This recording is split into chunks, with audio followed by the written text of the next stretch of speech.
question for Felice. Now that it's all said and done, can you give us a little bit of the history that happened with Lisa? We didn't really know the story, and obviously she was pretty heated at the weigh-in. So now that it's all over, what actually went on between you two? Well, nothing really went on in the house. We were cool in the house. She let me have some of her chicken. I thought we were cool.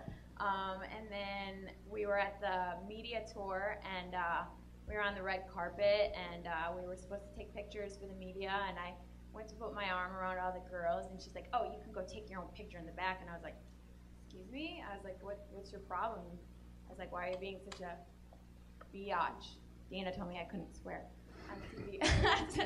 So, that was on TV. You can go crazy in here. Okay. She said, why are you being, I was like, why are you being such a bitch, Lisa? And she's like, I don't know, maybe because you are. And I was like, guess who is going to be my first fight in the UFC?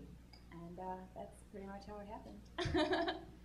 So obviously you won, pretty dominantly. It was a great fight outside of the guillotine choke early. I mean, how does it feel to finally be here? You were one of the veterans that have been around for a really long time. So how does it feel to finally get in the UFC and get that win the way you did? It's just nice. I feel like I came here. I won my UFC debut, and not only did I win, but I had a finish. So I don't know. It just feels great. Like, it's kind of indescribable. Words don't really describe it. And a question for JoJo. To follow up with Felice, if I could. Obviously, it's been a long road for you to get here. There's been a little bit of you've been kind of a lightning rod along the way, let's say. I mean, what lessons did you take out of this whole experience? I mean, do you feel like maybe you should change the way you approach things, or do you feel like maybe people can learn lessons from you because you move the needle, so to speak? No, I've always been who I am. I've always stayed true to myself, and I think I realize, I get a lot of hate along the way, but I also get a lot of love, and I realize that I'm just going to keep being who I am, and if people like it, then great, and if they don't, then sorry. But I'm just going to keep being who I am.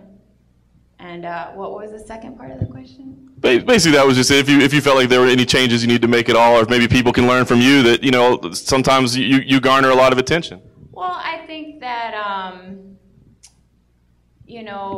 not saying, oh, you could all learn a lot from me, but I think that it takes, I'm not afraid to put myself out there, and I think with that comes a lot of hate, but again, like I said, I think you should never shy away from who you really are and putting yourself all out there and, putting yourself on the line, and I think it's more respectable to not go out there and fake who you are, That's it.